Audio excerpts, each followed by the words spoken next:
कुरान पढ़ोगे सवाब मिलेगा। कितना सवाब मिलेगा?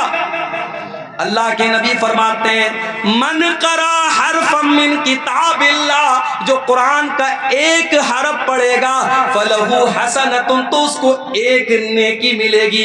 वल हसनतु बिअशरि अमसालिहा, और एक नेकी का सवाब अल्लाह ताला के यहाँ 10 नेकी के बराबर है। तो एक हरफ पढ़ने पर आपको 10 नेकी मिलेगी। अल्लाह के नबी फरमाते हैं जब तुम अलिफ लाम मीम पढ़ोगे तो तुमको एक नहीं 30 नेकी मिलेगी, क्योंकि अलिफ अलग एक हर्फ है, लाम अलग एक हर्फ है, मीम अलग एक हर्फ है। सवाल पैदा हुआ है अल्लाह, मैं शेरशाबादी हूं, मैं बंगला भाषी हूं, मैं कुरान जब पढ़ता हूं तो मेरी जबान नहीं चलती है, मैं कुरान अटक अटक करके पढ़ता हूं, मैं कुरान को फ्लुएंटली नहीं पढ़ पाता हूं, मैं रफ्तार के साथ कुरान नहीं पढ़ पाता हूं। आय अल्लाह, मेरी जबान लड़खड़ाती है कुरान पढ़ने के टाइम, तो क्या मुझे कुरान पढ़ने का सवाब मिलेगा कि नहीं मिलेगा? अल्लाह के नबी फरमाते हैं वल्लज़ी यक़रउल कुरान व हुवा यतातऊ, जो अटक अटक के कुरान पढ़ रहा है उसकी जबान से सही तरीके से अदा नहीं हो रहा है, उसकी लैंग्वेज अलग है, उसकी भाषा अलग है, वो कुरान को अटक अटक करके पढ़ रहा है, उसको डबल सवाब मिलेगा, दोहरा सवाब मिलेगा। अल्लाह की कुदरत और अल्लाह के खजाने में कोई कमी नहीं है। आप दूसरी भाषा जानते हैं और ये भी कोई बहाना नहीं है। आपको मालूम होगा हरम के एक इमाम गुजरे हैं, इंतकाल हो गया उनका नाम कारी अयूब था। कारी अयूब कहाँ के रहने वाले थे? बर्मा के रहने वाले थे, म्यांमार के रहने वाले थे, बर्मा के रहने वाले थे। कारी अयूब हरम के इमाम बने थे, मक्के के इमाम बने थे, अल्लाह को प्यारे हो गए। जाओ जरा यूट्यूब पर सर्च कर लेना, कारी अयूब की तिलावत इतनी बेहतरीन होती थी, इतनी प्यारी होती थी कि जब वो तिलावत करते थे तो रूह पर एक अजीब सा वज्द तारी हो जाता था और बड़ा अच्छा लगता था।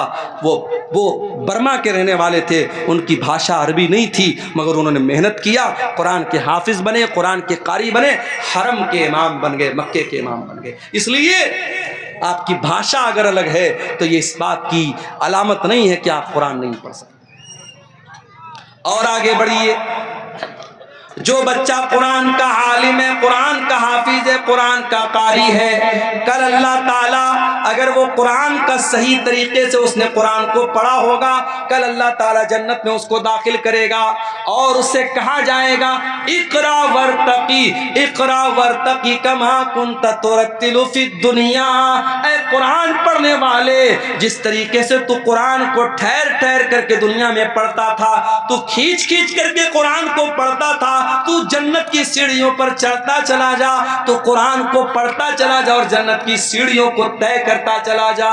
हो लोगो, हम कितने बड़े बदनसीब हैं, कुरान पढ़ करके हम जन्नत की सीढ़ी पर चढ़ सकते हैं। अल्लाह हमको जन्नत में जाने का रास्ता बता रहा है, मगर हम जन्नत की सीढ़ी में चढ़ने को तैयार नहीं है। हमसे बड़ा बदनसीब कौन होगा?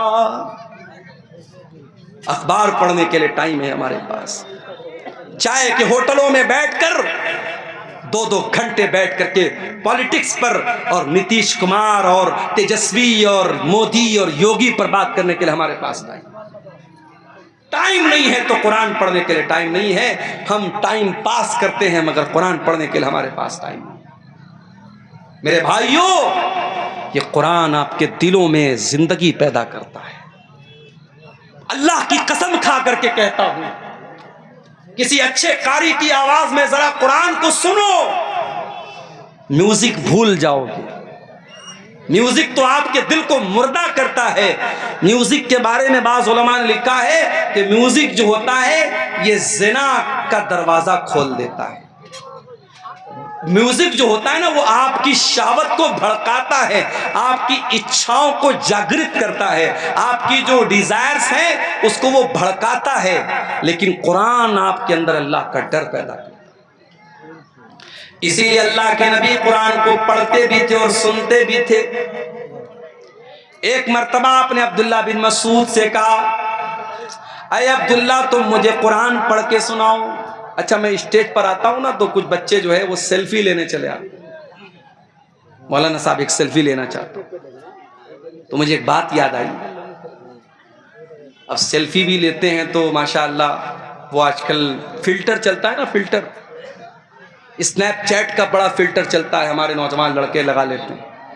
एक लड़का मेरे साथ सेल्फी ले रहा था, कोई फिल्टर उसने यूज किया, ऐसा लग रहा था होंठों पे लिपस्टिक ले। मैंने कहा भाई पहले हटा इसको तू, अजीब व गरीब शक्ल आने लगती है। एक साहब ने मेरा फोटो मुझी को भेजा, बड़ी बड़ी दाढ़ी रखी थी, कहा मौलाना आपके ऊपर बड़ी बड़ी दाढ़ी बहुत अच्छी लगेगी। मैंने कहा मेरा ये फोटो आपको कहां से मिला? बोले मैंने एडिट किया है, फिल्टर किया है। तो फिल्टर करके आजकल बहुत कुछ हो रहा है। मैं आपसे कहता हूं कि फोटो को फिल्टर मत करो, अपने आप को फिल्टर करो।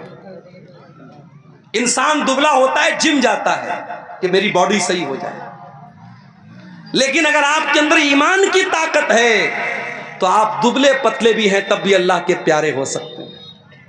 जरूरी नहीं है कि आप बॉडी बिल्डर बने तभी अल्लाह के प्यारे बनेंगे। हाँ, गुटखा खा करके अपने आप को दुबला मत करना। ये जितने गुटखा खाने वाले लड़के ना, वो हजरत मूसा अलैहिस्सलाम का वाकया याद है कि नहीं? मूसा अलैहिस्सलाम ने एक आदमी को ऐसा मुक्का मारा, एक मुक्का मारा वो मर गया। मूसा अलैहिस्सलाम के मुक्के में इतनी ताकत थी, एक मुक्का मारा मर गया वो आदमी।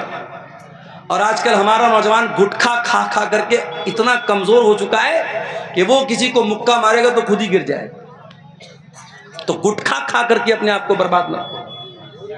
बाज लोग कहते हैं साहब गुटखा हराम नहीं है, तंबाकू हराम नहीं है, बीड़ी हराम नहीं है। क्यों हराम नहीं है? कहते मकरूह है। तंबाकू और बीड़ी और सिगरेट और गुटखा को जो लोग मकरूह कहते हैं वो दीन का मजाक उड़ाते हैं। क्योंकि गुटखा, तंबाकू, बीड़ी, सिगरेट, खैनी, ये तमाम चीजें आपके शरीर को बर्बाद कर रही हैं, और जो चीजें आपके शरीर को बर्बाद करे वो हराम है, वो मकरूह नहीं है। माफ कीजिए, मकरूह किसको बोलते हैं?